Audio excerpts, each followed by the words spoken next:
here's why we're going all fancy and doing a microphone and standing up here is because there's several people who want to see this and couldn't come, so we're videoing it. And this is how they get the sound on the video. And that's it. That's really why. And we like to be in the powerful stage. Sorry. Shanna is terrified to be on the stage, so she's behind the table. What we're going to do, just really simple, we'll kind of go through the pictures. Some of these you've seen, they've been already kind of floating around. We've shown a few things. Not everybody's seen everything. So we'll kind of go through and maybe tell some of the story, what's going on. If there's ever a time you're like, hey, what? Just throw it out. We'll ask the question. I'll repeat it so people know on the tape. We'll throw this on our YouTube channel. And at the end, there'll be just open questions, if like generic questions. And at the end of that, if we'll have information for people interested potentially in going next year. So if you want to be a part of a team, I know there's people interested in going next year who can't even make it tonight. We'll plan that more in the future. But that's kind of just the spectrum or the process we'll do now. So Zimbabwe. There's a map. Kind of tells you where it's at. Under Zambia. Did I say that right? We don't know. She's my pronunciation queen to correct me when I say all the wrong things. We after her big test today, I took her to Bennigan's for a little salad, and I went out to the parking lot to upload the picture of her doing the salad, and some dude says, "You from Zimbabwe?" And I'm like, "Obviously, no." I'm like, "No, but we just came back." He was a white guy as well. And he goes, "Oh, I've been in South Africa." He lived in South Africa for years. It's because I just put on my Zimbabwe shirt. And we talked a little bit, and it was just kind of interesting. Like in the middle of Bennigan's, there's 4 people there, and then in the parking lot. And the shirt speaks. Have you had anybody yet? I've just put it on for the first time. Sorry. So anyway, this is where, and see, I'm going to keep me on task because we got a lot of pictures. That's about where it's at. Here's the team that we went. A little introduction. Vicki Marshall, her husband is a professor at Kentucky Christian University. I think he's been there for like years and years, right? Do you know more about her than I do? He's on the board for Hippo Valley. He's on the board. Tell me a secret. He's on the board for He's on the board for Hippo Valley. She had not been there. He had been there a number of times, at least once anyway, and she wanted to experience it. Stephanie, her grandfather is who actually started the mission. Hippo Valley. So she's a 3rd generation, lived there her whole life. She was our guide. Whenever I talk about our guide, that's who it is. All right. It's Stephanie. And she works with a local church there. I don't know, she just helps out different things, but she also helps a lot with Hippo Valley. And like I say, it says her dad and grandfather, who were like the 2 big people that got everything started and formed. So she knows intricately the details of it. That's Stephanie Davey. Brittany Weiskup, she led the group. She, up until while we were there, was on staff at Hippo Valley. She's a school teacher now. She actually did an interview. She was the head of the United States side. Yeah, of the U.S. Well, I mean, Al's the head of the U.S. side. She did the communications. She's the communications and leads a lot of groups. She goes every year. She's going to continue to go every year and do these conferences that we went to. So she'll still be heavily involved, but she's a school teacher now. Liz Cherry, that is Al, who's been here. That's his daughter. Her husband, Scott, he works at in a cell phone company. He had some fun things to share. Shanna, most of you are familiar with her. She was the official photographer, so she's carrying a camera. And some of these pictures you'll see are from her. Some are just from my phone. Doesn't really matter. But Lisa Kahn, she is a professor teaching teachers at Kentucky Christian University. So she had a big part in the conference teaching the teachers there for the Living Proof program. Lisa, me, and Scott Ford is a preacher down there in Grayson, and his father was a professor for a number of years at Kentucky Christian University, but he's a pastor there and hadn't gone before and just wanted to be involved, be on the team. So that was the team. Our purpose for going, I should probably look at what my pictures are, was the teaching conference for the teachers and the preachers that are involved with the Living Proof program, the children that so many of us support on a monthly basis. This is like the 3rd year of it, right? Second year of the conference. The whole program is pretty new. So their whole goal was to get these teachers from all over the country to come in one place and worship and sing and be taught and encouraged and challenged and just reminded you're doing this for Jesus. Go out and do this with excellence. Maybe Al told you all this because he was here while I was gone. And so it was a real encouragement for them, kind of like us going to a conference and you leave going, yeah, that was kind of the goal, is that they all go back into their schools and do their thing and teach them a few things. So I kind of broke it down by day just to give you an idea. This was day 1 through 3. I'm probably standing right in the way so you can't see that. We left Des Moines, Chicago, hour-ish. This is flights, obviously. Chicago to D.C., 3.5 hours. What time did we get there? Late at night. We left Des Moines at like 6 p.m. Got to D.C. 2 a.m.-ish. Our flight to, was it? It was pretty late. Later than that? Or we had to get up at 6. Or, it doesn't matter. We had how many hours? 4 hours sleep? The point was we didn't sleep much. D.C. to Addis Ababa, which is Ethiopia, was a 13-hour flight. And the D.C. is where the teams met, because most of them were for Kentucky, and we were obviously from here. So we met in D.C. They had gotten there several hours earlier, so we're all sleeping sound when we come rolling in. 13 hours, worst airport in the earth. You should totally come to Africa. I've very rarely feared for my life. I mean, we're not too far from all the hot spots. I probably had no reason to fear for my life. That's just, how do we describe that? How like in most airports you go to a place, there's a I forget all the terms, a staging area where you sit and you wait for your plane, right? What do you call that? The gates. Thank you. This is a big word, I can't remember it. You have gates and they're spread out all over. In this airport, you're just like, you're over there. So people from all kinds of flights are just mingling together for hours. There's no chairs hardly that we all standing on and sitting on our luggage. And then they'll just call a flight and everybody goes to that little door and they tell you what door you're going to. So you really don't know what's happening until it's time to go. And they're all like the same airline, so it's not like that's obviously ours. They're like all Ethiopian Airlines there. Nobody's else wants to fly in there. I don't know why, but anyway, so that was an interesting experience. Okay, this was actually kind of funny. We're after a 13-hour flight. Everybody's tired. Everybody's like, finally, we're getting close. We get off the plane, and we're deplaning, and you go down a hall, and we don't know where we're going, right? Obviously, we're in a different land, different language, and so some of them go straight, ignoring the 3 people saying, where are you going next? And some of us turn where we're supposed to go. And I mean, it's literally walking down the hall, and they don't know there's an imaginary line. Blank. No signs, no nothing. Just nothing. Just these 2 people that are like, where are you going? So they see, like from here to the wall, they've passed the line, but there's no line, and they say, now you have to go through security again. And they're like, well, we're here, you saw us. They're like, so they had to go around and go through security while we went internally and got to sit with the crowds. So I don't know who was better, at least they had something to do. But that was just an interesting, like they're really big on security, but yeah, weird. That was that. To Harare. That's the capital of Zimbabwe. That was another 4 hours. So now we're really getting tired. And then it was the 6-hour drive. How do you say that? Shredzi. I need to learn this. No. Shredzi. That is really Hippo Valley main places. I probably have some pictures, but that just gives you a picture of the first 3 days. It took 3 days to get there, starting in the evening. So Harar is where we, I just make it up.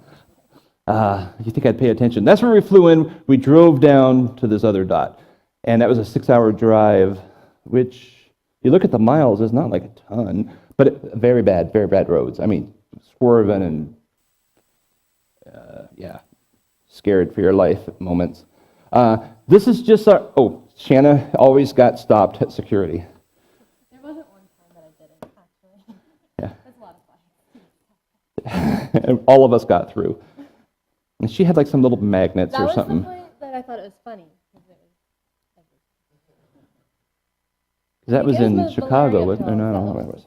But everybody had malaria pills that was coming into that country.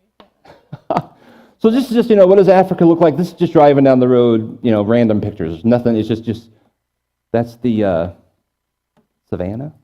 Is that what that is? So just random pictures going through. They really do live in grass huts. Not everybody. There's like cement type houses too, and block houses.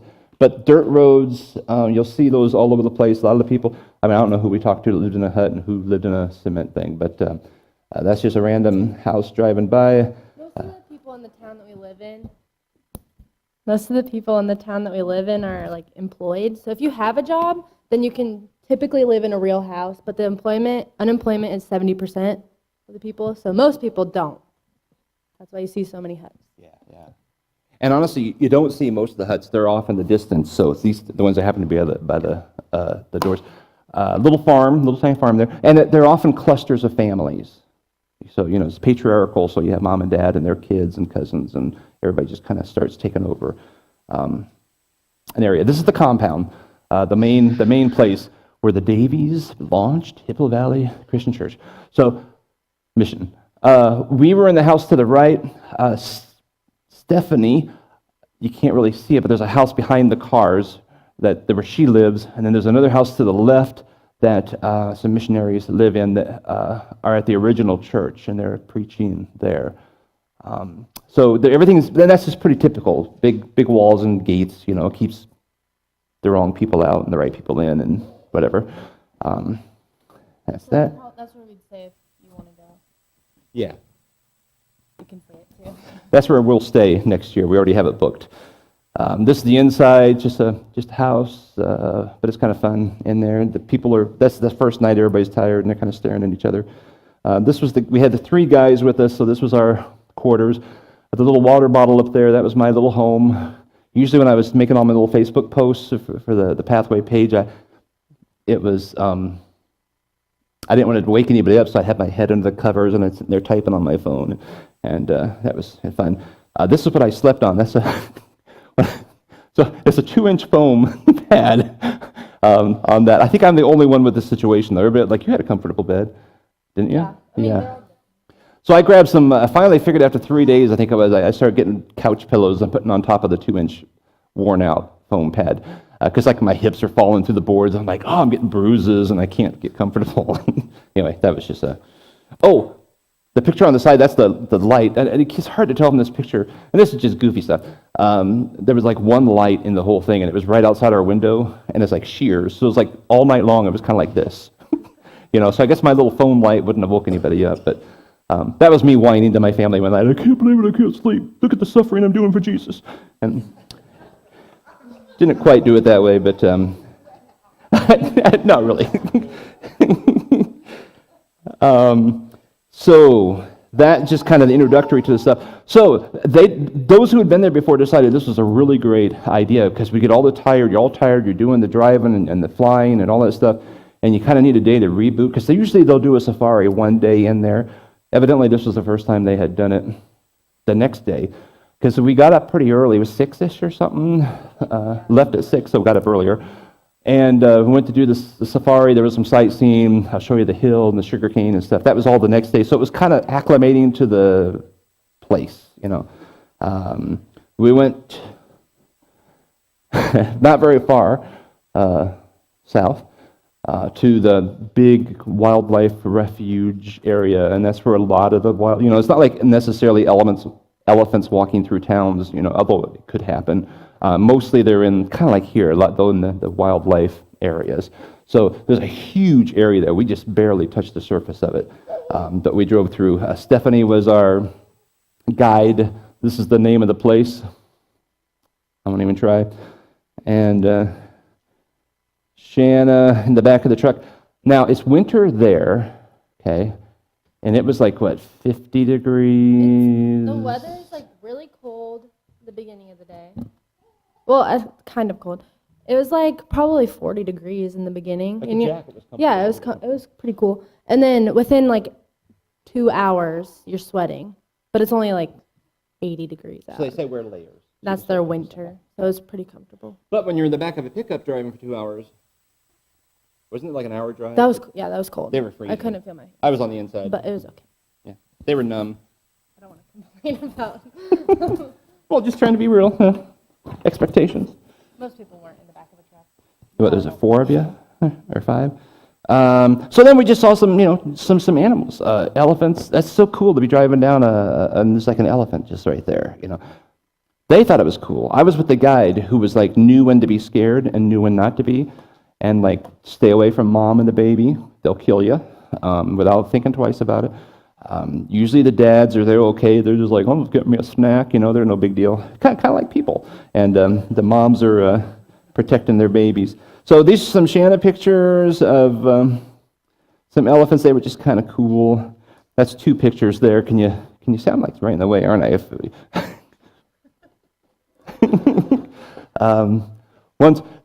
the name of these trees? Baobab. Baobab. Baobab. So one's obviously a little closer up and then one's a little further away, but it's the same tree. They're huge. They're monster trees. How can I do this so you can... Should I stand? I have to stay in the video, though. Otherwise, I'll sit in the chair. Will that help? Does on Sundays, it's not a big deal, is it? Trying to do this. Is that better? I'm kind of blocking. So anyway, it's almost like a ring of trees.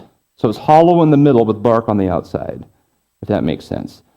The elephants love to eat the bark. A lot of water, fluid in it.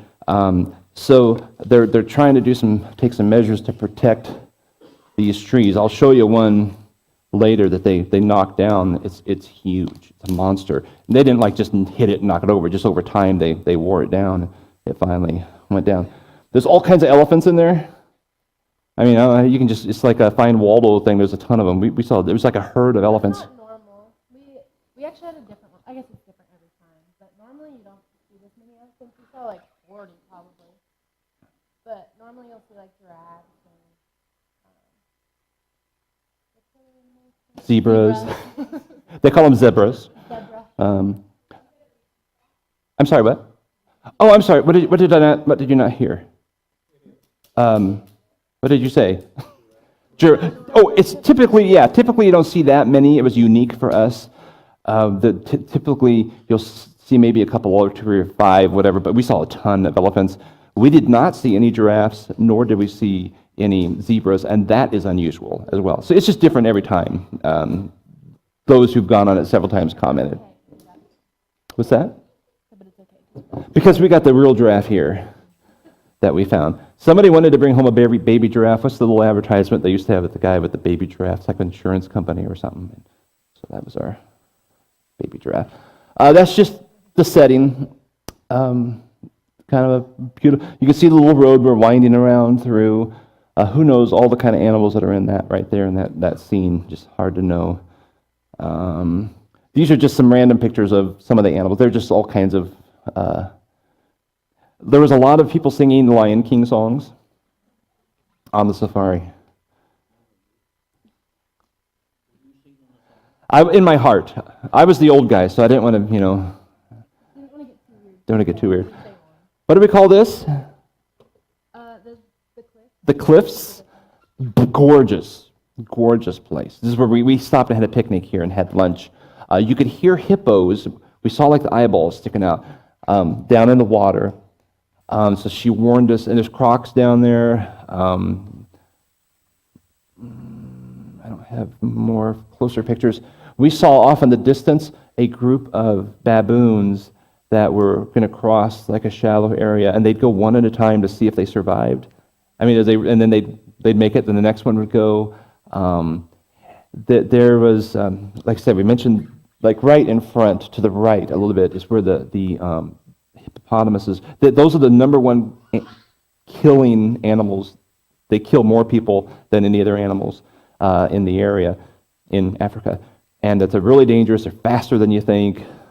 They definitely knew we were there, and they threw out these warnings to us. It's kind of like that. I mean, it was it was exactly. Felt like I was there again. You kind of bring it, but it's like being so far away, you can almost feel it.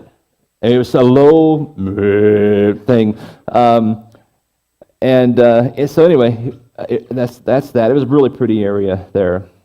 This is us having our little picnic, hanging out. Oh, the food is actually a lot more Americanized than you would expect. We had sandwiches and chips. And those fun egg thingies we made the other day. Little egg muffin things.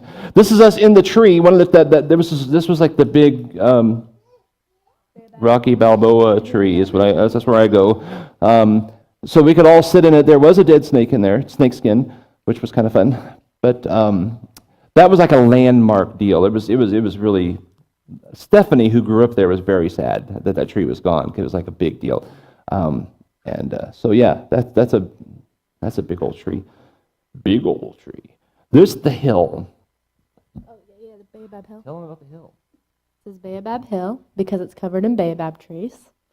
And we decided to climb it because she said it'd be fun. And then half the group had a heart attack on the way up because it's actually a mountain.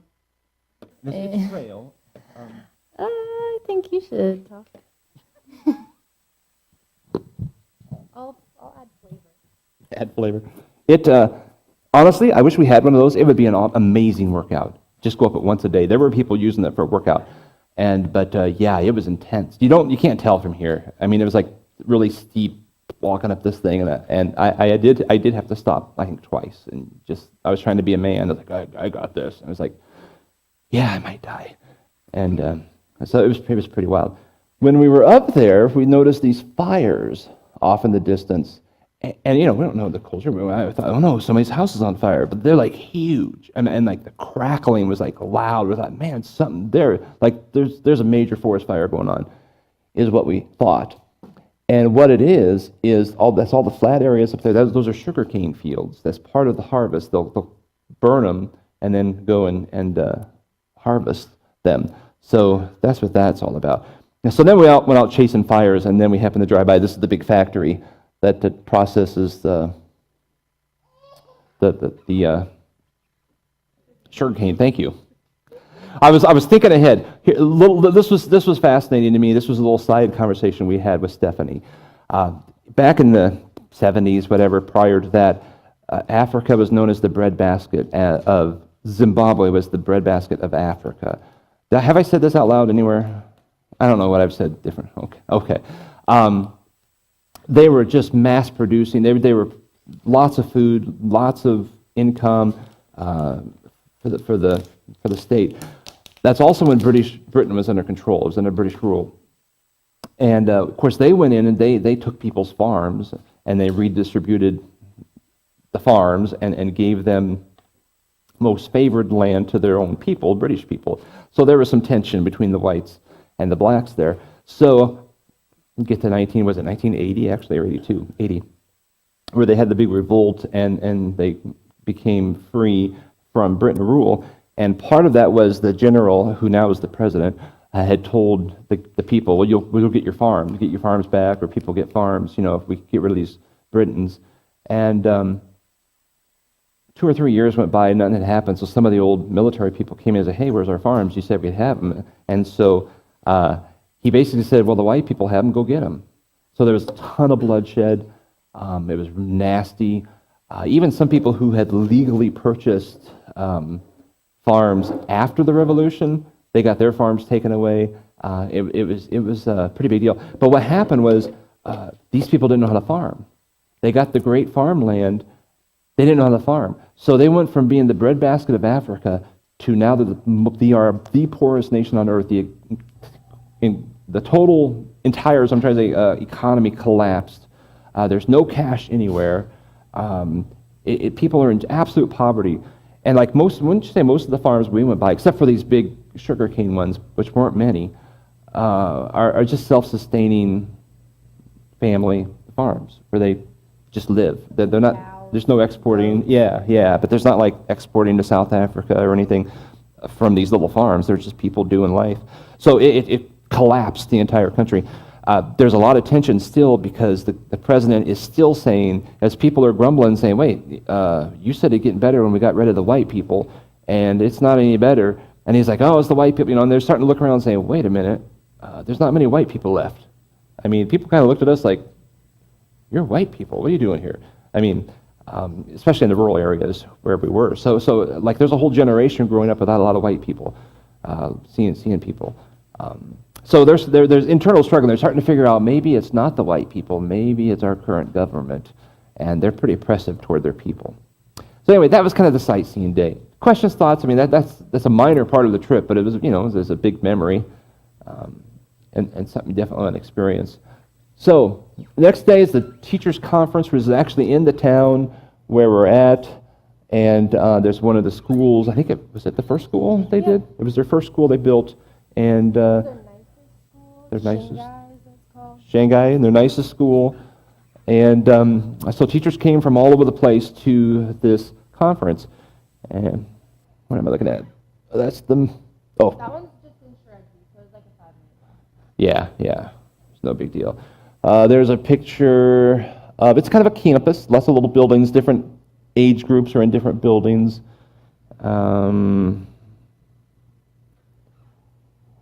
Just different shots. Wait, what was that picture? What was all that words? Oh, they have 27 schools, Hippo Valley does, 17,000 students, a halfway house, which is for your orphans that are over 18 that really can't be called orphans, but they're trying to figure out how to get into the real world, dozens of churches, 2 orphanages, 2 medical clinics. That's just a little bit about the ministry there, Hippo Valley. More of the school. It started at night. Was it the night of the safari? No, it was the next day, yeah. All of a sudden, I'm getting confused. So this is just, I don't know, we're preparing for a conference, and I'm trying to figure out, I'm putting it through the filter of, North American Christian Convention, I'm waiting for this, what's the conference room we're going to have, and all these people, and it's like, well, wait a minute, there's only 27 schools, so there's, going to be under 100 people. I guess we knew there was about 60 probably people that would come. So this is just a typical classroom? Like 30 people. 30 to, yeah, okay. Well, I thought there was only 2 that didn't come.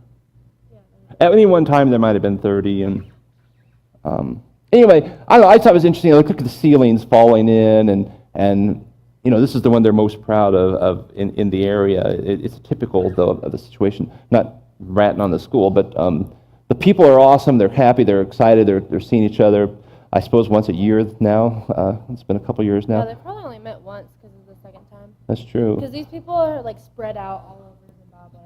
These are from the schools. All of their schools aren't in one area. It's spread out through the whole country.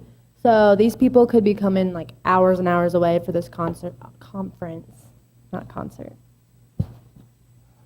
Speaking of concert, a lot of you heard this little video, but let's make sure I get to the right spot. Here's just a little clip from that night. Oh, one of the times.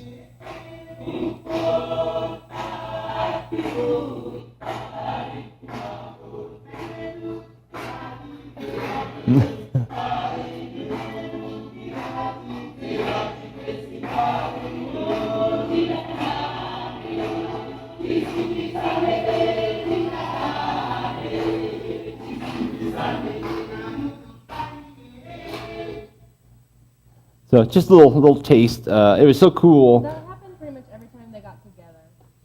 It's really normal. Just break out in song. Action shot of me. I opened up the conference, doing some teaching, and y'all know what I look like. Different pictures. What's that? They put us all in the front. Could you see that from that picture? Oh.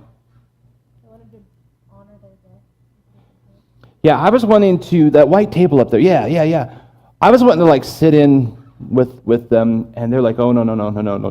That they would feel really uncomfortable because we're their guests. They're guests of honor. They're very proper in their approach to things. The tea time is very important, the British influence. Schedules, they would say, are important, but I would say are very not important. The order of events is important. Order of events. Yeah, because they kept going, I can see, according to the itinerary, the next we're going to, and they'd have these little, what is this? This is what is actually happening? yes, according to the itinerary. And it was so funny, because we're like, dude, we're 45 minutes late. I mean, what itinerary? I mean, it was just, a cultural thing. Always dressed up. Dressed up. Guys always wear suits. Isn't it sharp? Smart. You look smart. Smart. Girls in dresses or skirts. If you look at that, they're pretty well dressed up. I mean, you could be driving down After, we're driving 2 hours to a school. We're in the middle of absolutely nowhere. We haven't seen a building for 45 minutes, and there'll be a guy walking down the street in a suit. Not in a street, in a dirt road, in a suit next to a grass. I guess it's a grass field, whatever. There's some cotton. We saw some cotton. And the women wearing these all very beautiful, skirts and long flowing dresses and stuff. So that's part of the British influence as well. This is just more school. They spoke English, so for this, he didn't have to use a translator. Yeah, they didn't need a translator. The teachers are all supposed to be teaching in English, so they have to know English. They said that when they get out to the rural areas, they're suspicious that they're not teaching a lot in English because the kids just don't know it as well. And they're probably like, it's rural, we do what we want type of thing. But at least the teachers know it. They thought that we had a funny accent because Yeah. they're used to British English. Yeah, we're they're funny. Like, you guys are saying it wrong. Yeah. But they'll laugh when you try to speak their language, but they like it. Like it's a good laugh. Yeah. They're glad you're trying to do their language, but you're obviously doing it terribly. Thanks for trying. Yeah, a lot of them had the Kentucky, obviously most of them had Kentucky accent. I don't know. I think they're probably used to those Kentucky people being. Well, that's true. They started it. We were That's terrible. But it was interesting, in some of the people we dealt with regularly who would translate for us or we would just communicate with, they would speak the words, but they would accent them just enough off that I thought they were speaking their language. Because they speak in soft consonants. They speak with soft consonants, so it sounds like, I don't even know a word. I should have been more prepared, but everything is a lot longer and doesn't sound like hard R's. It's like, ah, soa, instead of sore. I'm going to the store to buy milk. What were they? Going to the store. That's what I would have done. Yeah, but it doesn't Yeah. sound like it takes a little bit. There were times that when I finally it clicked, I thought, well, that's silly. It was a really simple sentence, but I was making it more difficult, and I'm trying to really listen, and it's like just a syllable difference. That was our friend preaching. It's one of Shanna's pictures. I thought that was just a cool picture. That was not when I was preaching. Whatever that's worth. This is the kitchen sink. So it's third world country, but they're really big on sanitation. It's water. There's no soap. And no towels. You just kind of walk around with, and yeah.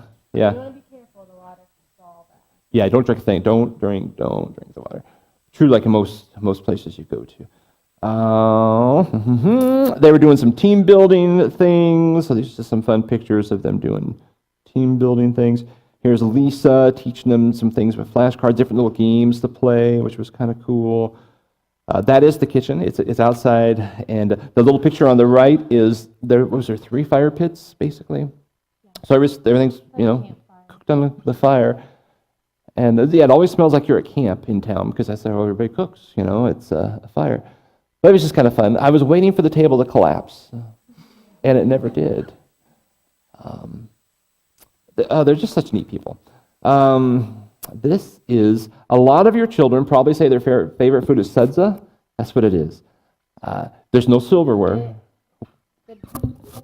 They describe it as a consistency between pasta and mashed potatoes. So you pick it up with your hands, roll it, and then dip it in whatever the gravy is on your plate. It's not actually gravy, but it's just liquid sauce. Yeah, they called it gravy, and it's like kale. It tasted good actually. The sudza itself is just bland, with no flavor. The gravy adds a little flavor to it, and that's a hunk of beef there, isn't it? Yeah, I can tell by the little picture. Different parts of the animal you'll eat, but the same animal. Different parts of the animal, but the same animal. Yeah. Honestly, I probably would have enjoyed this more if I had a utensil, because I was just kind of big. Okay, I tend to eat left-handed. I don't know why, I just always have. That's the only thing I do left-handed. Don't eat left-handed. That's where you do your dirty things. Okay? They don't have soap and things in the bathrooms either. So they just said, they'll just look at you like, ugh. And so I kept eating with my left hand. So people didn't talk to me. But no. Anyway, I kept trying to get that in my head. That was a supper. Now, generally they'll have me, twice a week? Yeah. Once or twice a week, But we generally. were treating them, so it's every meal. Everywhere we went, we had meat. Yeah, I didn't know that was really, they were really treating There's us. soda. That was a treat. Soda, like That's pop, like what the Northerners call pop.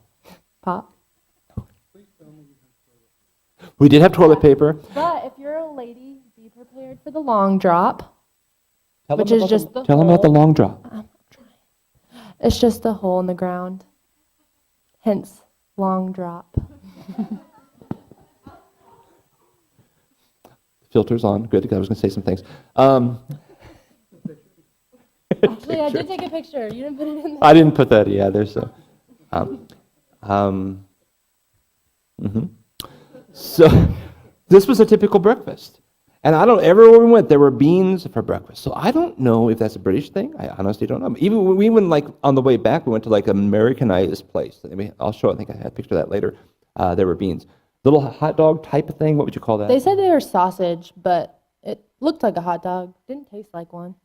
Yeah. I didn't eat it that much. And 4 pretty thick pieces of bread with some jelly smeared in it. It actually didn't taste bad. It was just like, we've been on this no bread thing for quite a while, so we're like, I had eased myself into bread again, knowing my diet would be whatever they feed me. So I was okay.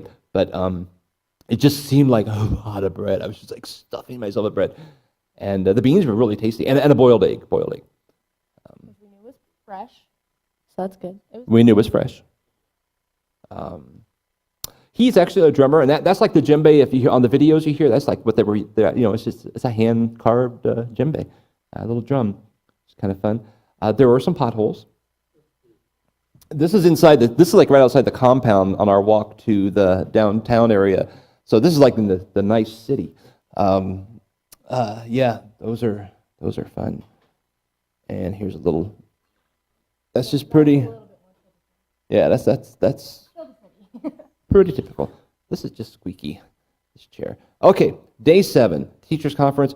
Basically, we went early in the morning, like 6 or something. I don't know. It was like an ending, closing prayer. That's Sunday morning.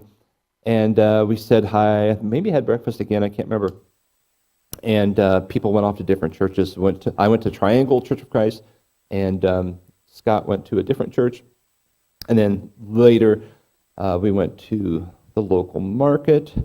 So Triangle, which we've kind of, in our last elders meeting, we kind of talked about this, we kind of adopted them as our sister church.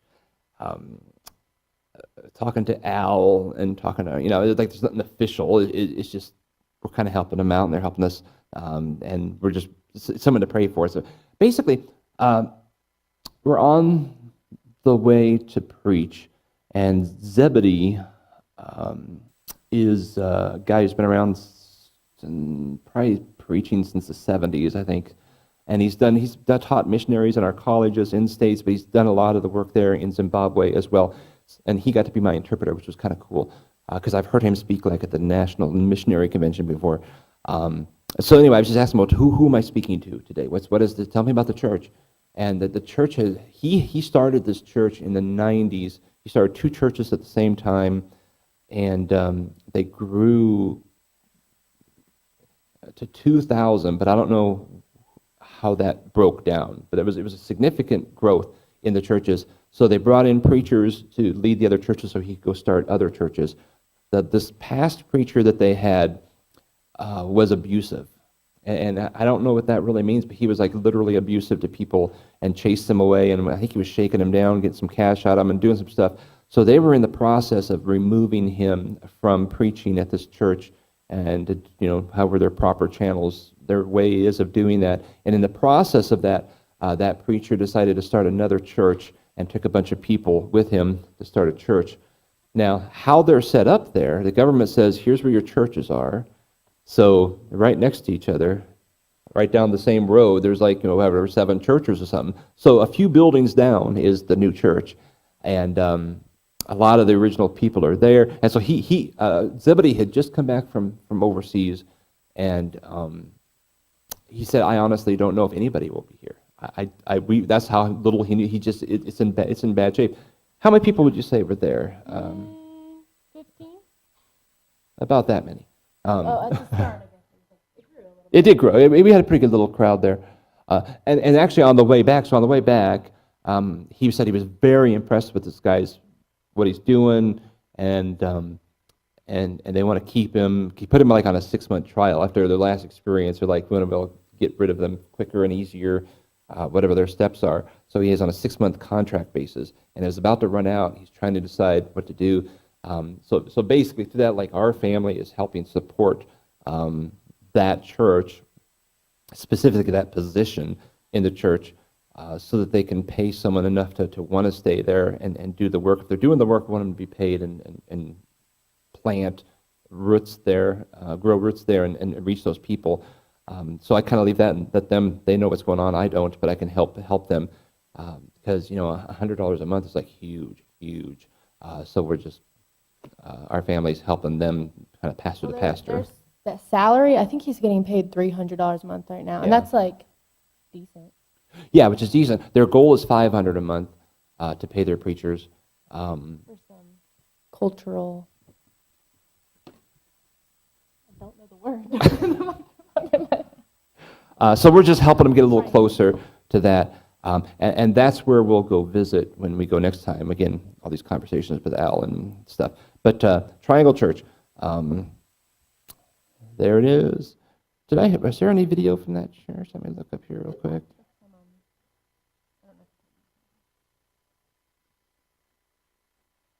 Nope, okay. So that's me preaching. That's Zebedee. Does he look familiar to anybody? Is it just me? I mean, I met him. I'm like, oh, this guy. What's that? Oh, this guy we just fell in love with. He was just awesome. He's it's a character. Okay, we had this great idea. We were going to do one of the. We were in charge of like a team building exercise at the conference. Initially, that got scrapped, but we were gonna cut up American cereals. Because they'd never know American cereals. Oh, never. It's so foreign. So cool. We were going to cut them up, and they're like going to have to piece them together. It's going to be this whole team building thing. Yeah. They got it. That was the grocery store right around the corner. Like, I was like, oh, Americans. Yeah. They would have been like, really? It's kind of offensive. This is the mark. I actually showed that Sunday. So that's where we got my little walking stick. Shanna got her little clay bowls. Yeah, I brought it out here. It's just kind of fun. Total economic boom for that gal. So that's that day. Day 8. Oh, every morning they had devotions before school, so we went to the same school where we were doing the conference, wasn't it? Yeah, it was. Wasn't it? Yeah. And outside, it just looked different because it was full of students now. And did some devotions, and then went to how far was the first VBS away? About 2 hours. Okay, so a 2-hour drive. I did my best to Google the name of the school and the town. I'm not comfortable because that looks really close to the 6-hour drive, and that was only a 2-hour drive. So it can't be right, but it was that direction, kind of, we think, where the filled-in dot is. So I think that's about where this school is. So that's the devotions that Scott was giving them that day, and it was kind of like, hey, can you speak? Okay. I guess they put you on the spot a lot. I mean, I didn't get put on the spot a lot, but apparently that's typical to just be like, hey, get up there, do something. And you just need to be prepared to do something. We're like Americans, so of course we know, right? We know the Bible inside and out, and don't need to be prepared. That's just, your typical dusty road. I don't know if you can really see very well the bumps, but it's pretty bumpy, and there was just people walking around and doing. It was more mountainous in the background, if you look, than I anticipated. I didn't know what to expect, but that's just on the road, going on the road. Would that creep you out? Bridges with no, railings or whatever. There's always, you can see how dusty the windshield is. Cows on the road. Here's the first vacation Bible school. How many hundred kids here? 800. 800-ish. We were prepared for 600. We got there, and they're like, oh, we have 1,000 students today. And we're like, what? There ended up being like 800, so only 200 over. Yeah, details aren't that Still a big of a lot. deal. They just throw numbers around like, well, we're like organizing crafts, so we kind of need to know numbers. And they're, oh yeah, 8,000, 800, 600. So this was a really cool group. They were closer to the city than our other one we went to, so they knew a little more English. They were a little more alert, a little more, do I say bright? I mean, it just, in interacting with us because they could speak our language. What? Understood better, yeah. I mean, we still use interpreters for the teaching and so forth and the crafts and stuff. But it was so cool. We came driving in, and they just come running to the car because, like, oh, they're here, the Americans are here. And it was kind of cool because this is probably the group, wasn't it? Is this when we first got out of the car? Because I'm not a small man, and I get out of the car, and they all look up and we're like, oh. And I literally took a step, and the whole crowd, their eyes got big, and they all took a step back all at once. Just immediately, they're all like, so that would have been a great video. You took another step, and they're just kind of... Then I started playing with them. But they're just excited. Uniforms are big. Everybody does uniforms. That's why the living proof is such a big deal. Like the kids get a uniform. Why don't they all just get a uniform? I don't know how that works. Because they have living proof uniforms, and then there's the school uniforms. I think it's a school uniform. By being in your living proof. That's it. They have to buy the uniform, and then we just, okay. That's like part of their tuition to go to school is to buy this uniform. That's right. This is, you've seen, okay, you have the little video. A lot of you have already seen this little video, but it's just, I love it. There's kids all the way around that tree. That's just one side of it. There's a lot of kids. It's not downloaded. I'll come back. They said some of those kids walk 9 miles to school. A lot of them, did you say half are barefoot? I didn't pick up on that. I remember just once I kind of started looking around going, hey, a lot of these kids are barefoot. Because that's a big deal. We buy them shoes to living proof. I Don't know. look at that picture closer. For some reason, this video is not playing. Okay, so we're not going to worry about it. Oops, wrong one. This was... Okay, this is awesome. We'll speed her up. That's the tree. They did a little open singing. This is some close-up of the kids. This is the teachers teaching. Is there a little, was it Shadrach, Meshach, Abednego? Yeah. Shadrach, Meshach, and Abednego. This is the line for snacks. Someone had the bright idea. We're going to play Red Rover. The kids will love Red Rover. So the kids line up. They're explaining the game, and they're having a good time. And clothesline. And if that wasn't good enough, and clothesline. I didn't include the next picture, so they went to Duck, Duck, Goose. So lesson learned. I was laughing. It was awesome. Shannon and I did crafts, and we did little paper plate visor things, and they'd cut them out, and they'd color, or you actually cut them out ahead of time. There's no way to prepare for 400, 250 at a time students in crafts. But it was just insane. But they still had fun. It was neat when we were done, because some of the kids leave earlier from when we did, and to drive several miles down the road and see kids walking around in our visors, it was just kind of neat later on after the day. So we're working on the visors. This is when we were leaving, and Dad wanted, they were into taking pictures too, so Dad was getting a typical Hudson selfie, and I was squatted down at the kids' level, and I felt one little girl kind of stroke the back of my hair, and she was I heard a little whoo, giggle, oh, you bad. And so I turned around and was you want to touch it? And they were ah! And hundreds of kids started running at my face. Oh, that doesn't show it. That shows 10 kids. I sound dramatic right now, but seriously, it was hordes of kids. Brittany, she was yeah, I wasn't totally sure you'd make that out of there. I was actually kind of nervous, and she's been there a lot.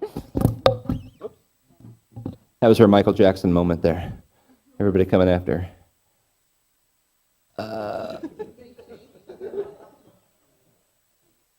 Are you buried down there somewhere? Or is it just... Okay, it's just this. There's a big lice problem. Yeah, yeah. So even some of the adults will have a lot of the men are shaved and a lot of the women. Yeah. Usually, the adult women have their hair grown out. They usually start to do what they want with their hair once they hit university, which not everyone goes to university, but Look great with their. that's like this is primary school. This is through 7th grade, and then there's high school for 3 years. 3 years. Because they graduate from primary. A lot of them stop. They don't go to high school. Stop there. And then if you go to high school, that's 3 more years, and then after that is university, and that's kind of when you can do what you want. So whenever they Not many introduce, go there. Not many people do. not many at all. When people introduced Lisa, the university professor, there was always a ooh. It was just a big deal. This is a chalkboard in one of the classrooms. It's kind of cool. It's just a cement wall. They have very advanced, like they're expected to know a lot. They write better than I do. Name any. Whooping cough is known as. Sorry. Just say stuff. You can read it too. I feel weird talking. This is the meal at this school there. That's some chicken. It was delicious. The chicken was delicious. It just wasn't like, it was cut differently than we normally do. So it didn't bother me because I'm just kind of a, Neanderthal. I'll just eat anything. The last several places gave us rice, and it was just good. It was just yummy. Because they told them, not everybody likes the suds that we're not used to it. Try to be careful not to offend them. They're like, oh, we'll do rice, yeah. And I loved it. And look, there's a spoon. Rice is more of a delicacy? Mm-hmm. Oh, I was taking. Really serving us. Oops. Some of the kids, again, talking with the kids in the craft time. They're the kids. You just never know. You're going to see donkeys. The roads are full of things. So the next day is VBS number 2, which is a one-day VBS for like 2.5 hours or so. Next day we went to a different place, and it was closer, but took forever to get there. The roads were that took like... I guess it was really rural, so you couldn't take any main roads, which ended up taking the same amount of time as the day before, but way quicker. Like during the typhoons, the roads will wash out, and they just don't fix them. So there's big ruts, and it was treacherous for the people in the back. They literally were hurting themselves. And that's just, I don't know, a random scenery. This is my favorite picture. How many kids were at this one? Well, I think it was 500. 500. A little more rural, a little less English. Animated song leader. One of the teachers that would get him going. This is like at the end-ish of our VBS, so we had to take some pictures real quick. I'm explaining it's a hat. It's a visor.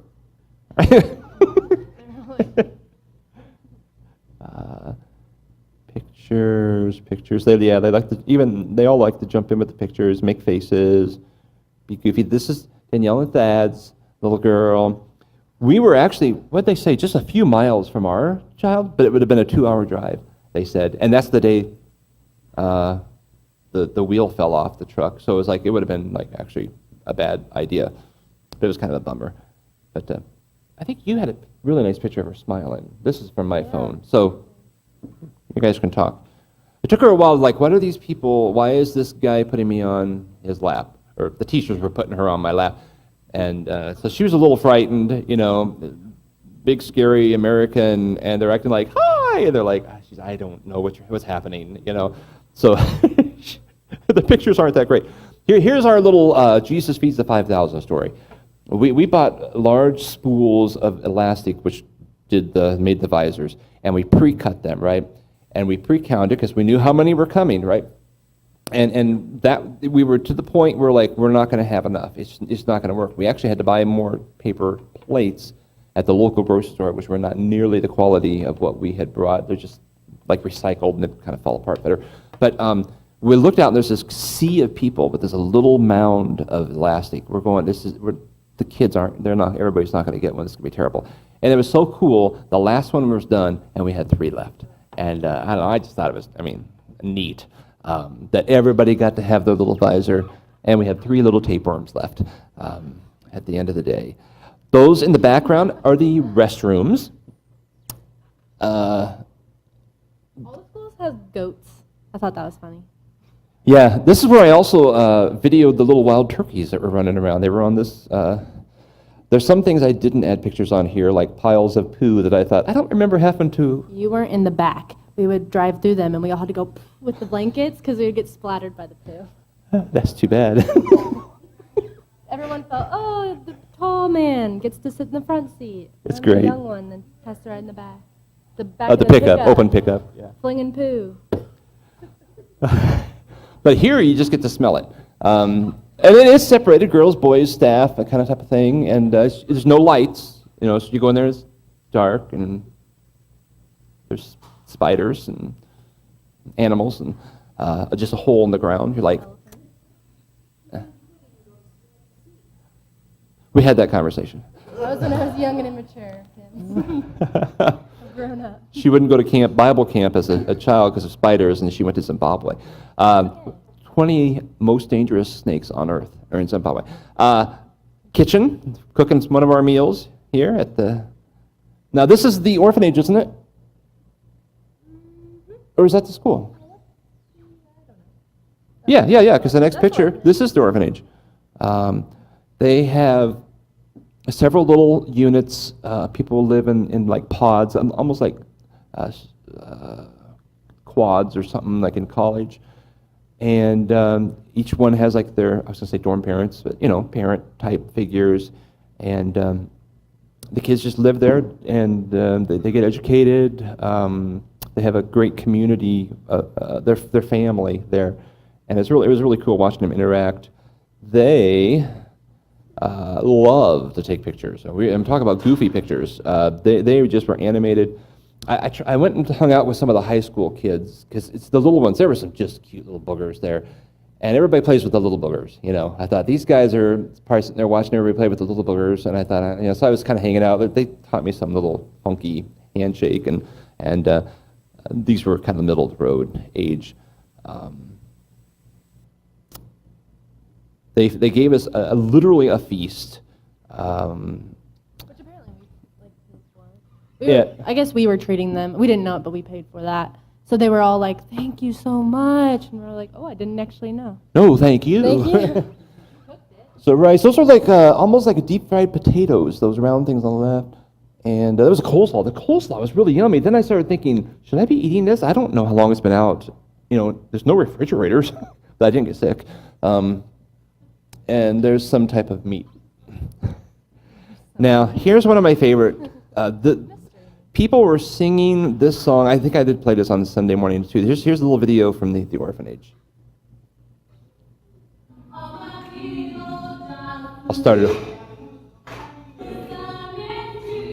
Yeah.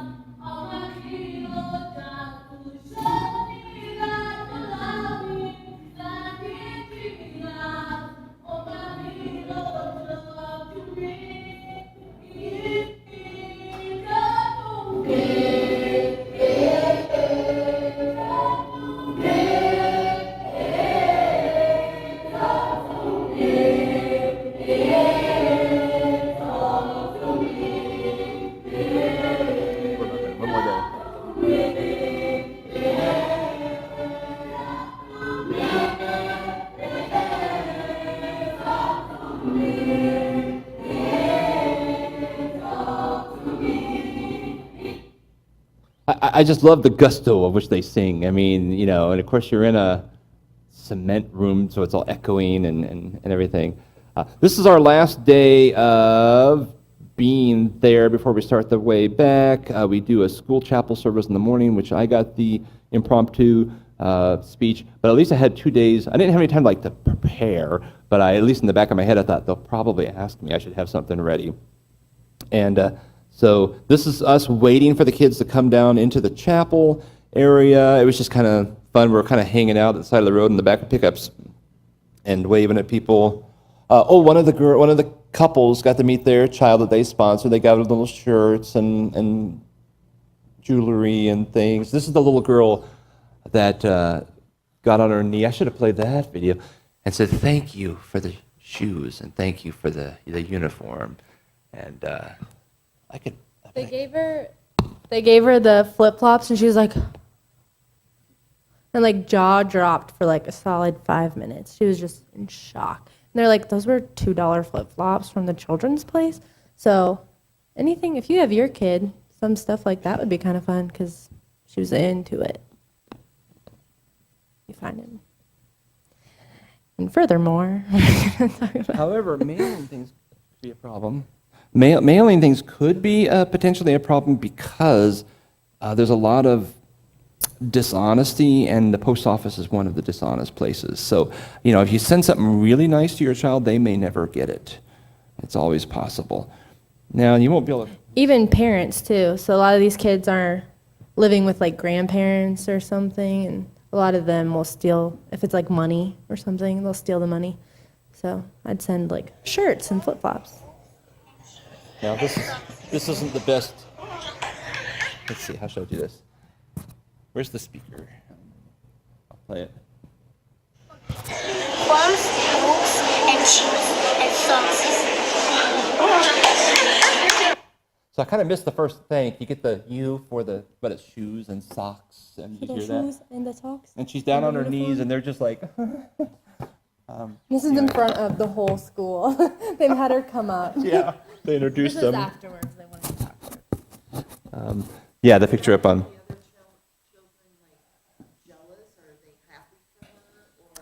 I don't know. I mean, they had all the Living Proof kids come forward because we were there for Living Proof. And they did some memory verses and said some different things. And then they had her come up and meet her parents. And then, this was afterwards outside. So, I mean, people are human. There could be a little thing, jealousy. That was a ton. This is probably like a third of their students, but they're all stuffed into this room. I guess that's their chapel. And that's little me up there talking my little thing about wisdom. It was cool. The kids were really engaged with it, and they were really responsive.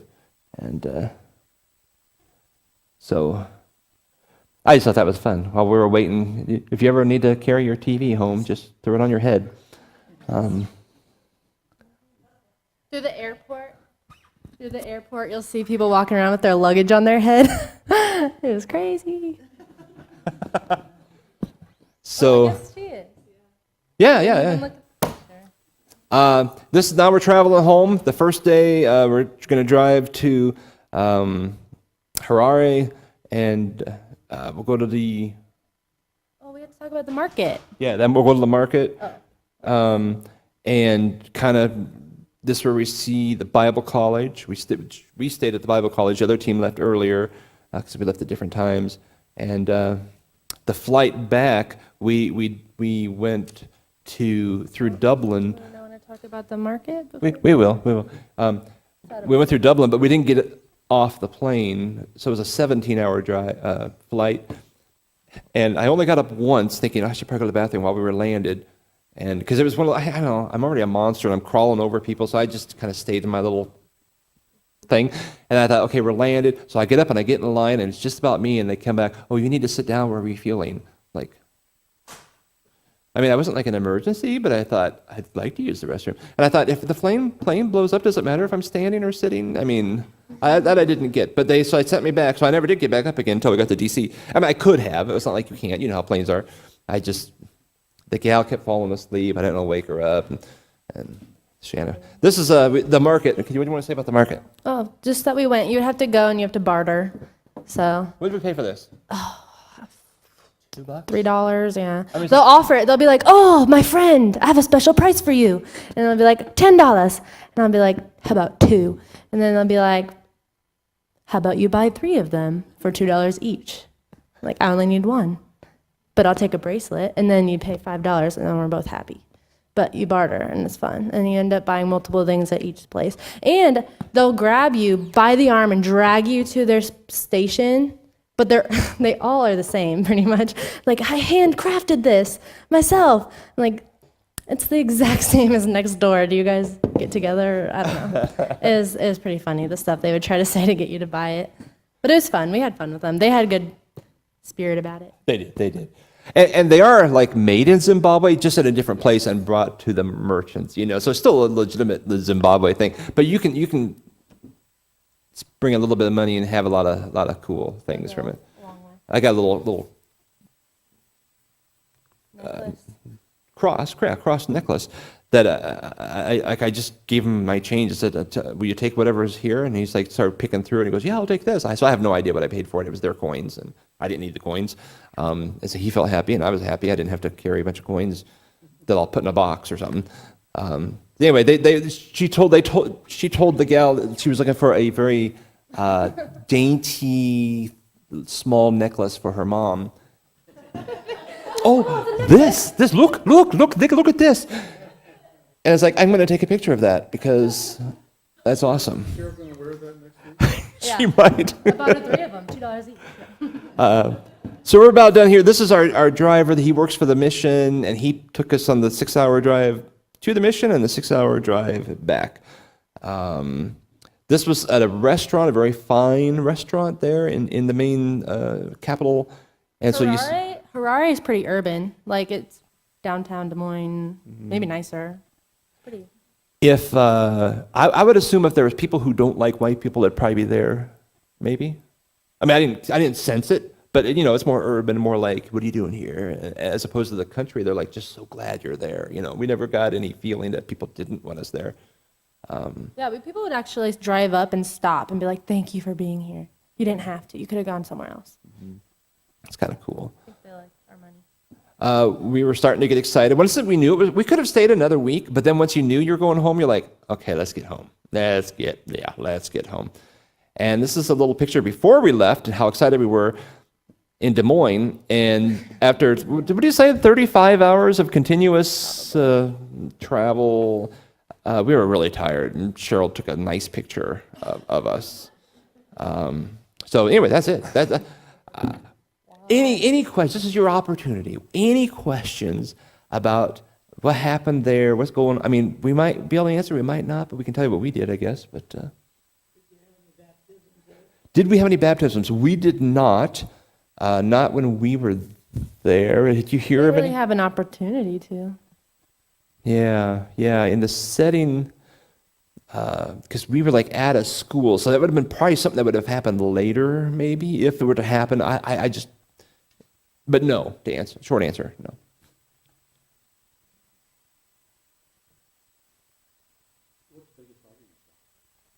The biggest spider we saw? Really, nothing major. There weren't that many. It Coming was from mostly just the big things that'll kill you. Spiders weren't a concern. hippos, elephants, mother elephants. I mean, there was the one elephant, I think maybe I've talked about this, where, would you say it was here to the chairs there? Yeah. And we came around a corner, started down a hill, and it was there. And Stephanie was driving, and she stops, and her eyes get big, and she's like, don't move. She motioned us in the back. Like- We had to duck down. And just watching her body That's language, cool. she was extremely cautious, because we surprised it, and it surprised us. And it was eating stuff off a tree. It was one of the pictures, but it was from a distance, that picture. And of course, Shannon took a video when we came through, as I posted it on Facebook one day. So they had no idea in the back that we could potentially die. But she waited a while to make sure it was safe. And then she had all these signs of what the stomach's doing, what the ears are doing, all these things. None of it was happening. It was just some dude having a snack. It wasn't. If it was a mom and a baby, it would have been a different story. We did not. Cool story, though. I don't know if it's cool or not. Did not see Cecil. There's a couple interns that were there, and Stephanie was driving them there one day, and they had a little picnic, and it was getting close to sundown. We didn't see any lions or anything like that because they sleep during the day, hunt at night. So it's about sundown, and the girls were off doing whatever, and Stephanie sees the lions coming. She says, "Get to the car now." And they're like, "Okay." No.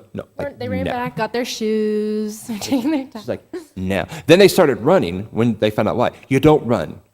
That's the hunt. Great. She's like, "Stop." Right? So like, okay. So basically, then they kind of walk to the car. They get in the car. They turned on the headlights, and it was like like a mom and 4 cubs, like teaching them how to hunt, and they were like Right there. like feet away from her. They- They were about to be eaten. Like They were going to be supper. They thought it was hilarious, but I thought they were young and foolish. They were college students. I thought, no, you really almost became supper. And Stephanie was not impressed. Anything else?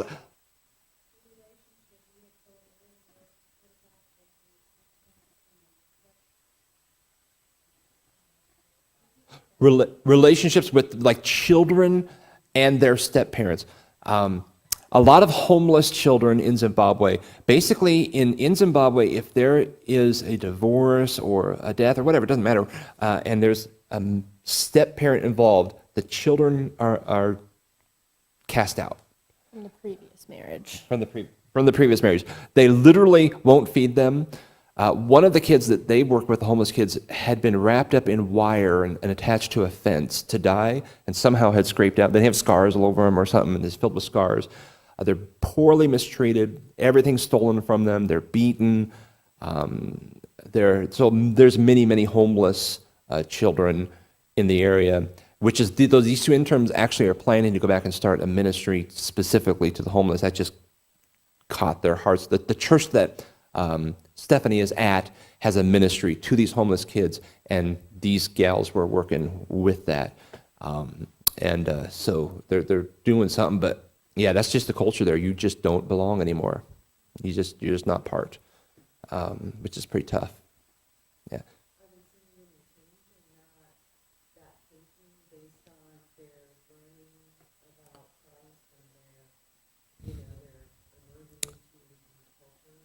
I didn't hear it, but see that. Oh, I'm sorry. Has there been any change as people are getting to know Jesus? Basically, with the parents. See, they're working with the children, not the parents, because the children are not eating and not clothed and not bathed, and so they're helping them. I can't speak to if any of the churches are reaching the parents, and hopefully, I would hope the people within the churches are being taught better, to kind of reverse that trend. So the next generation might basically. Zimbabwe's 1960 in their beliefs and morals, and I'm not saying good or bad. I'm just saying, like, think America, think the Andy Griffith Show or something, 1950 or something. That is their morals as a culture. They may not follow it, but that's what they profess.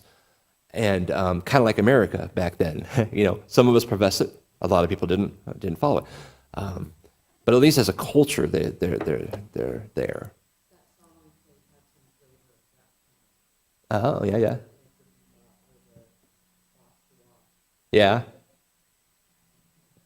Funny side note that it really is like the 60s there, but everybody has cell phones, and that's a pretty new thing.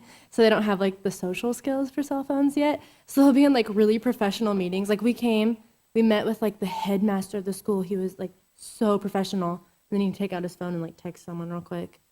It was just, there's no I gotta answer this. social regulations. They don't know it's okay to not answer. You don't do that in a professional setting now. It was just funny, I thought. Yeah, and the teachers did in the conference too. Hello? We're like, could you maybe take that outside? They're just learning how to do cell phones. The teachers get cell phones as part of the living proof. Because they're like, that's only supposed to be used within the teachers. Like, wait a minute, all the teachers are here, so who are you talking to? Did you have?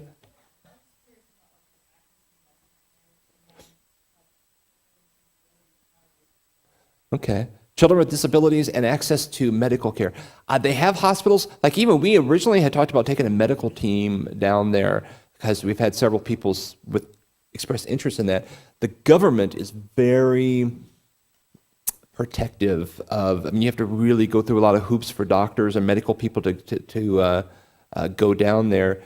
And so Zebedee told me it's probably best to not do that. Like, they had a story of a doctor who went in there, was doing a surgery which was probably pretty risky anyway.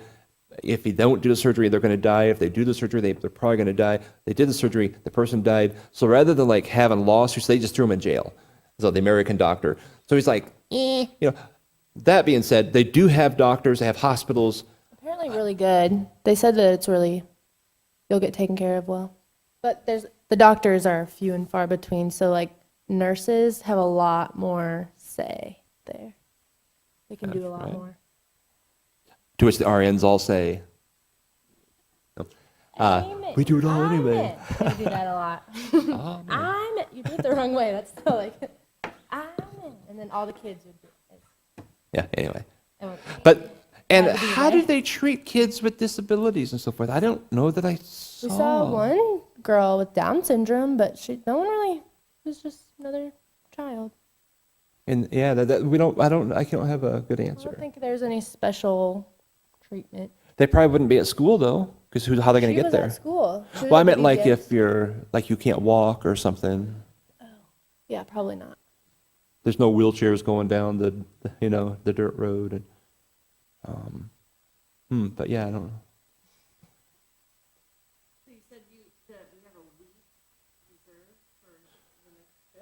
Well, yeah. Do you want to hear, child? Do you want to hear about a potential trip for us? Any other questions on this? Is there a map or anything showing, like maybe where our kids are, like zooming into, like see where the kids are that we capture? The best I would say is if your thing should say, your card should tell you this, the community, Google it. That's all I got, these maps. And They're all spread out. they're just so spread out that, and since that was my first time, I'm like,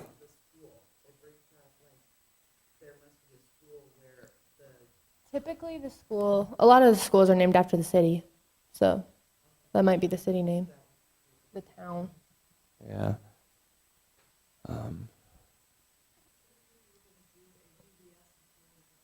Yeah, we knew there were 2 vacation Bible schools, and they would be at schools. Well, we kind of half knew that, but I didn't really know much. some of the details are kind of floating, and part of that's communicating with the people there. It's not necessarily on the people who planned its part, because things kept changing. The numbers would change. And part of that, I think, goes back to pride. Being a headmaster is like a big deal. And so it's kind of like, well, I'm a headmaster of 2,000 students. And it's like, well, yeah, there's 600 here. I mean, but the numbers grew. So, and maybe they're also very orderly. So, like, we gave them the markers when we were done. We couldn't give them to a teacher. You give them to the headmaster, and the headmaster will, so it's like, it depends on who you talk to, who has what information, and that kind of thing.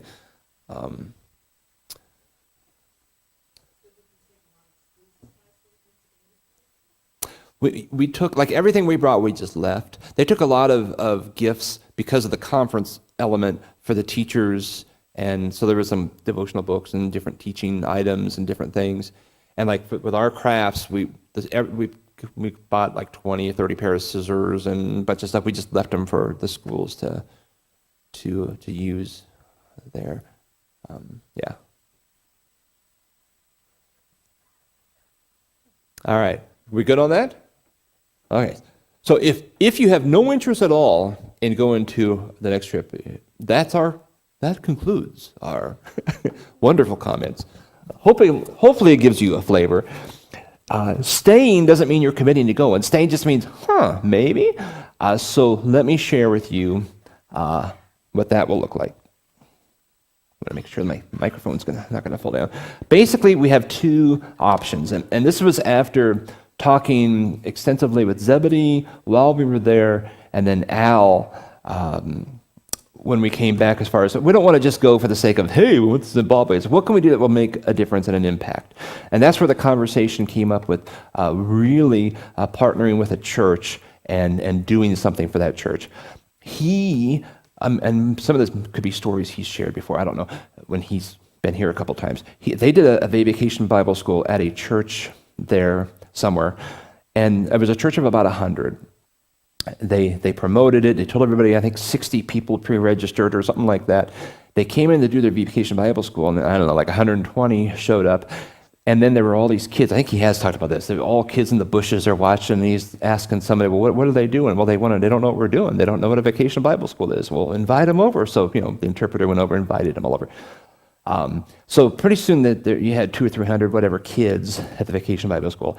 In the meantime, Al wasn't doing any teaching or anything of the vacation Bible school, and then they said, hey, there's some adults over here who'd like to hear some Bible. Can you go preach? He's like, well, I don't have anything prepared. They don't care. Just go preach. So there was like 20 guys under a tree or something, and he went over and preached a sermon that night. So the next night, they said, can you come back next night and do it again? He goes, well, absolutely. So they came back the next night, and I actually had something prepared.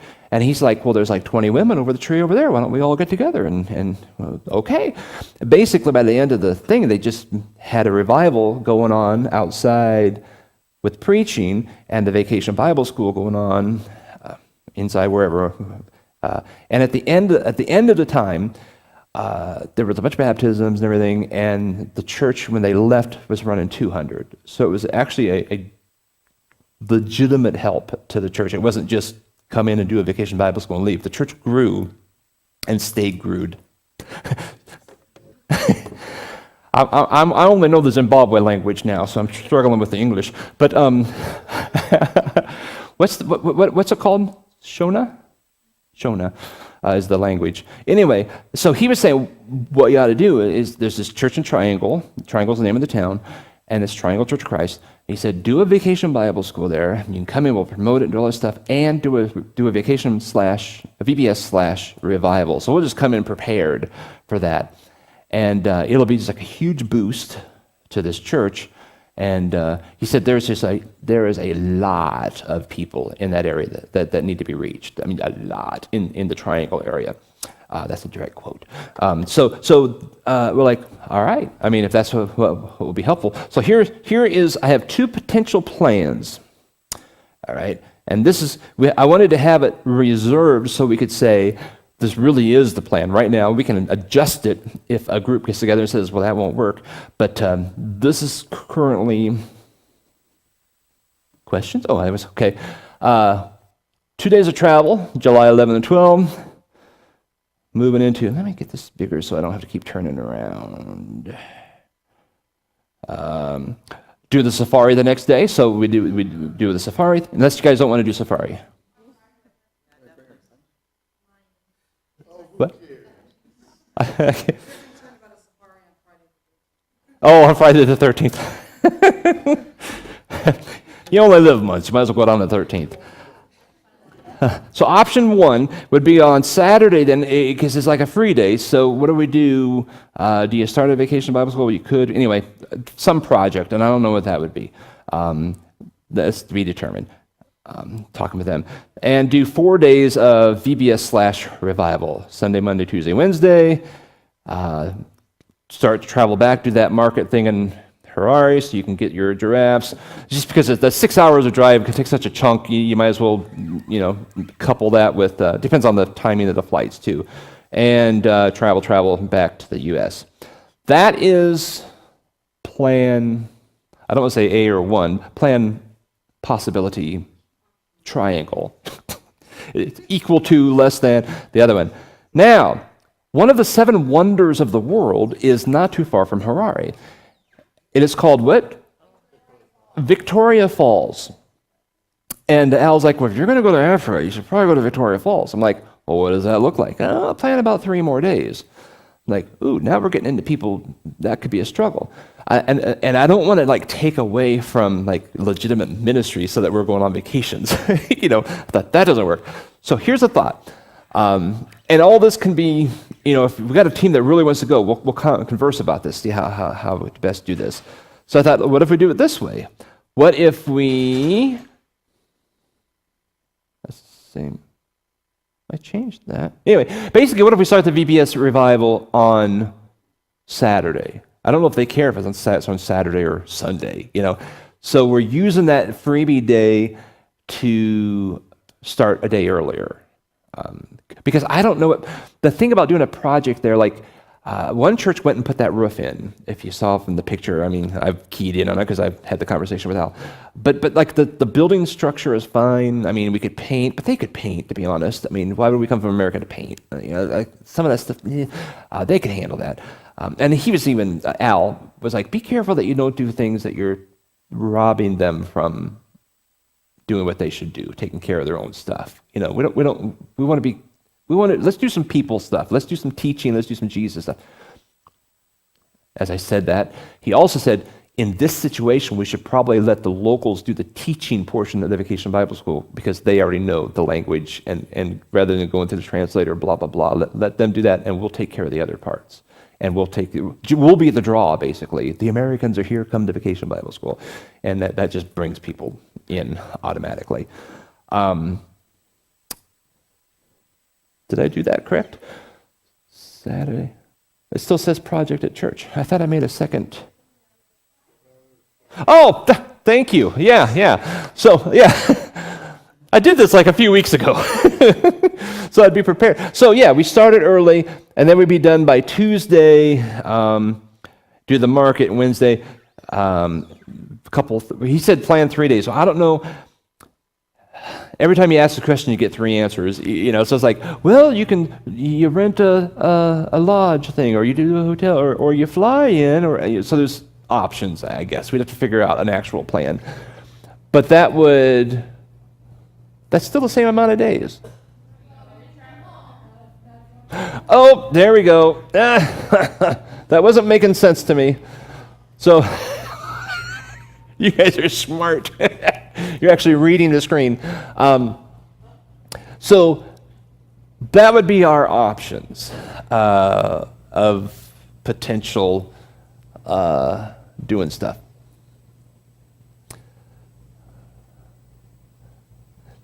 Questions on that? That's my last official slide.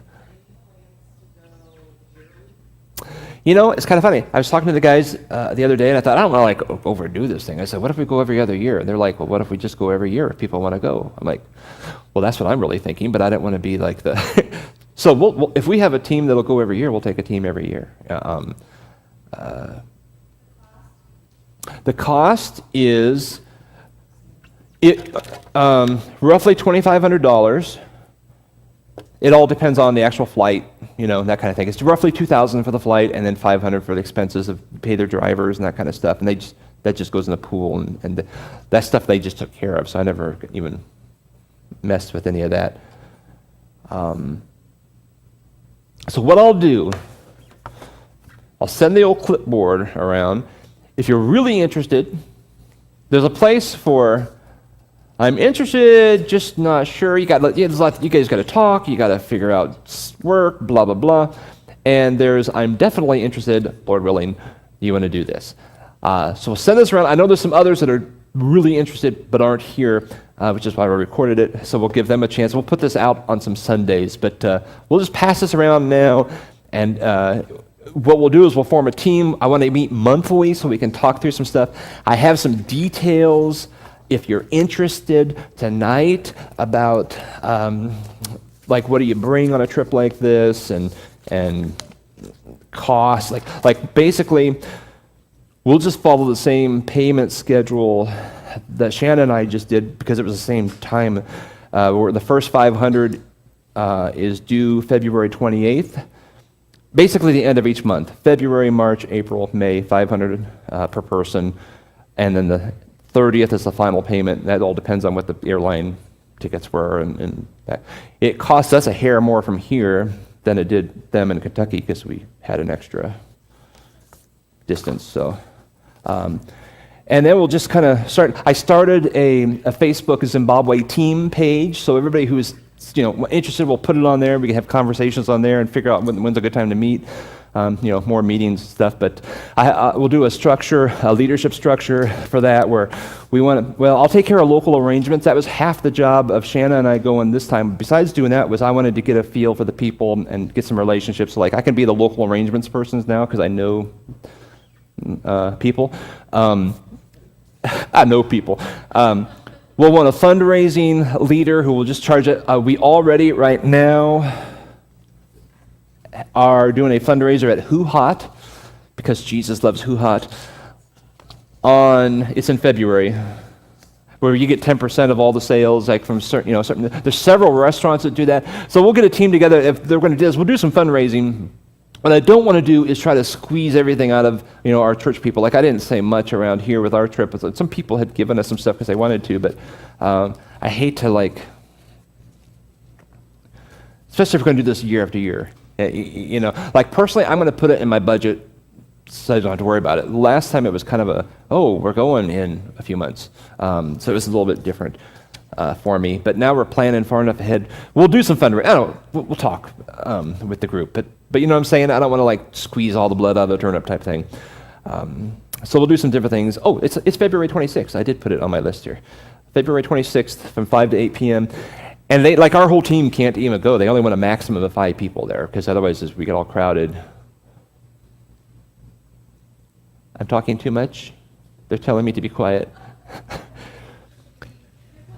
I'm stalling while the sheet's going around. Any questions on this? Comments, thoughts, wisdom that I don't have? What's the difference in the price? Yes. 4,500, what would be the other one? That is a very good question.